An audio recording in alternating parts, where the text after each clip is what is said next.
नमस्कार दोस्तों, स्वागत है आप सभी का आपके अपने चैनल शिक्षा की दुनिया में।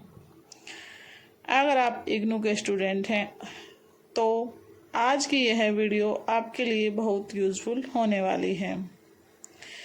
इस वीडियो में मैं आपको असाइनमेंट के आंसर नहीं बल्कि असाइनमेंट से जुड़ी हुई इम्पोर्टेंट जानकारी दूंगी जो असाइनमेंट को तैयार करने से लेकर सबमिट करने तक आपके बहुत काम आएगी। साथ के साथ आप इस सोल्ड असाइनमेंट को देखिए और अपनी असाइनमेंट कॉपी को कंप्लीट कीजिए।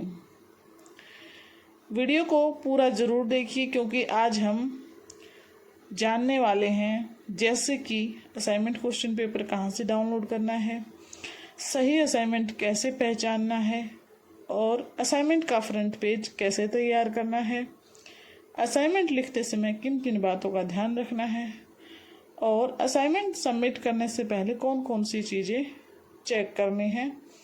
तो दोस्तों चलिए वीडियो को शुरू करते हैं। सबसे पहले जानते हैं असाइनमेंट क्या होता है। इग्नू में प्रत्येक कोर्स के लिए असाइनमेंट दिया जाता है। असाइनमेंट में दिए गए क्वेश्चन के आंसर स्टूडेंट को निर्धारित निर्देश के अनुसार तैयार करके जमा करने होते हैं। असाइनमेंट के मार्क्स भी आपके एकेडमिक असेसमेंट का हिस्सा होते हैं, इसलिए इसे केवल फॉर्मल वर्क समझकर इग्नोर आपको नहीं करना है। यह आपके फाइनल मार्क्स में अच्छा खासा वेटेज रखते हैं। हालांकि असाइनमेंट के मार्क्स और वेटेज कोर्स के अनुसार अलग अलग हो सकते हैं।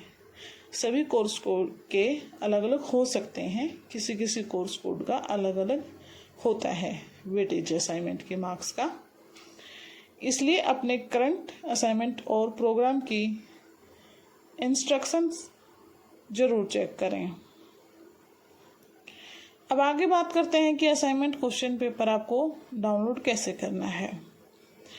इग्नू की ऑफिशियल करंट असाइनमेंट पोर्टल पर जाना है, जहां आप अपने प्रोग्राम और कोर्स के अनुसार असाइनमेंट खोज सकते हैं।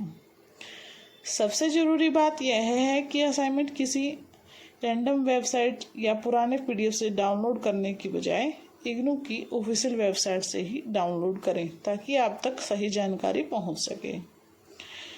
इग्नू के करंट असाइनमेंट पेज पर प्रोग्राम कोड या फिर अपना कोर्स कोड से सर्च करने की सुविधा उपलब्ध है। असाइनमेंट डाउनलोड करने से पहले वैलिड सेशन और कोर्स कोड जरूर चेक कर लें और ये भी ध्यान रखें कि आपका जो सेशन हो आप उसी को सिलेक्ट करें। ध्यान रखना है पुराना असाइनमेंट देखकर उसे करंट असाइनमेंट ना समझ लें। अगर आप कोर्स कोड है तो सर्च बॉक्स में अपना कोर्स कोड डालकर असाइनमेंट चेक करें और अपने सेशन के लिए वैलिड पीडीएफ डाउनलोड करें जो कि फ्री ऑफ कॉस्ट होता है। अब आगे जानते हैं कि असाइनमेंट का फ्रंट पेज आपको बनाना कैसे है।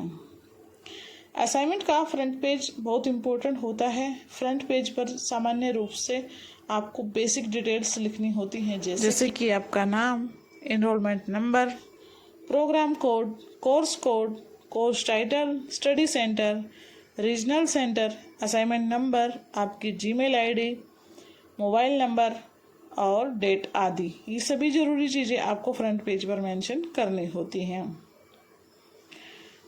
अब आगे है कि आपको कौन सी बात ध्यान में रखनी है।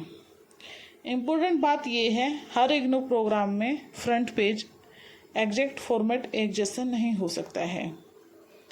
कुछ प्रोग्राम में अलग डिटेल मांगी जाती है, इसलिए अपने असाइनमेंट पीडीएफ में दिए गए निर्देश में अलग डिटेल मांगी गई है तो उसे जरूर देख लें। इग्नू के अलग अलग करंट असाइनमेंट डॉक्यूमेंट्स में फ्रंट पेज पर अलग अलग डिटेल मांगी गई है। उदाहरण के लिए कुछ असाइनमेंट्स में name, address, enrolment number, admission session, course code, course title और रीजनल सेंटर ही मांगा जाता है। इसलिए मेरी सलाह है कि आप मेरे बताए फॉर्मेट को बिल्कुल भी एग्जैक्ट कॉपी ना करें। पहले ध्यान दें कि आपको अपना कोर्स कोड कौन सा है और उसमें कैसा निर्देश दिया गया है। अब असाइनमेंट लिखते समय किन किन बातों का ध्यान रखना है वो जानते हैं। सबसे पहली बात, असाइनमेंट को साफ और रीडेबल हैंडराइटिंग में लिखें जो आसानी से पढ़ा जा सके। दूसरी बात है, हर असाइनमेंट के लिए अलग शीट रखें और पेज को कोर्स वाइज व्यवस्थित रखें। तीसरी बात है, क्वेश्चन नंबर क्लियर लिखें और असाइनमेंट पीडीएफ में दिए गए निर्देश के अनुसार ही आपको आंसर लिखना है। निर्देश का मतलब है कि जैसे किसी में आपसे 500 वर्ड मांगा जाएगा, किसी में 400 भी हो सकता है। ये कोर्स कोड के अनुसार चेंज हो सकता है। किसी में 800 वर्ड्स भी मांगे जाते हैं, 100 वर्ड्स भी मांगे जाते हैं, 250 भी मांगे जाते हैं। इसलिए आपको जो आंसर लिखना है ना, अपने निर्देश के अनुसार ही तैयार करना है। चौथी बात है, जहाँ जरूरी हो वहाँ हेडिंग और इम्पोर्टेंट पॉइंट्स को अंडरलाइन कर सकते हैं। पांचवी बात पर आते हैं, असाइनमेंट को जल्दबाजी में पूरा नहीं करना है। सबमिट करने से पहले असाइनमेंट दोबारा चेक कर लेना है ताकि आपसे कोई गलती ना हुई हो, बीच में कोई पेज मिस ना हो, आगे पीछे ना हो गया हो। ज़्यादा कटिंग है तो आप उसे पेज को हटाकर दोबारा से लिख दें।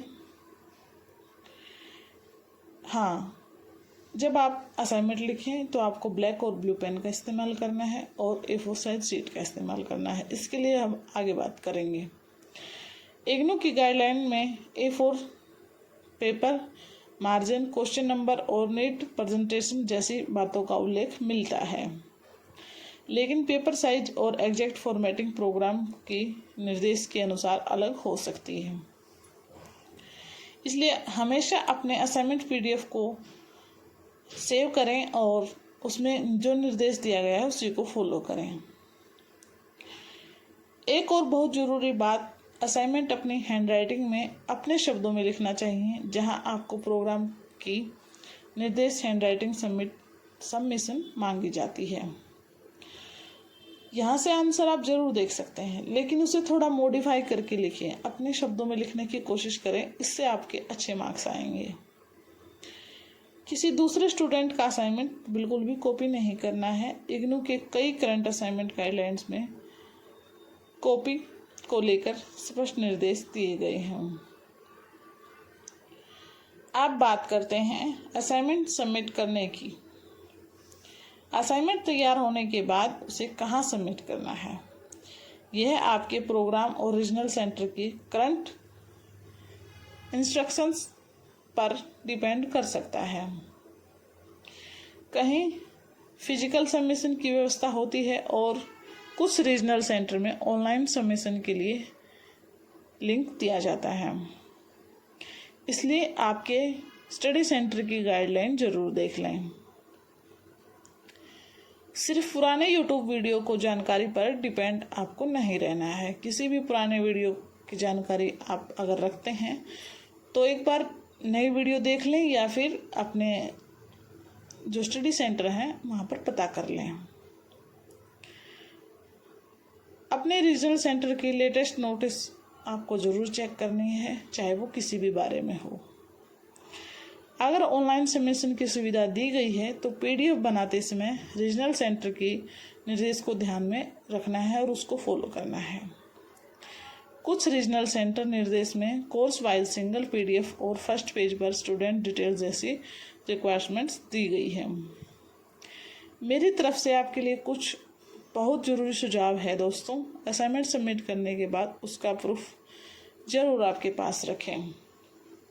जो आपकी रिसीविंग स्लिप होती है वो आपको ज़रूर से ज़रूर वहाँ पर लेनी है और उस पर आप जिस भी अध्यापक को अपने असाइनमेंट सौंप रहे हैं, सबमिट कर रहे हैं, उनके सिग्नेचर होना ज़रूरी है। और जितने भी आप कोर्स कोड के सोल्ड असाइनमेंट सबमिट कर रहे हैं सभी उस रिसीविंग स्लिप पर मेंशन होने चाहिए। अगर आपका एक भी कोर्स कोड छूट जाता है तो आपके उसके नंबर नहीं लग पाएंगे।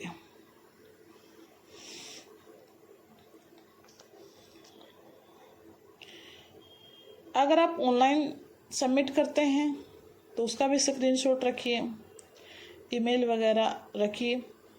और अगर आप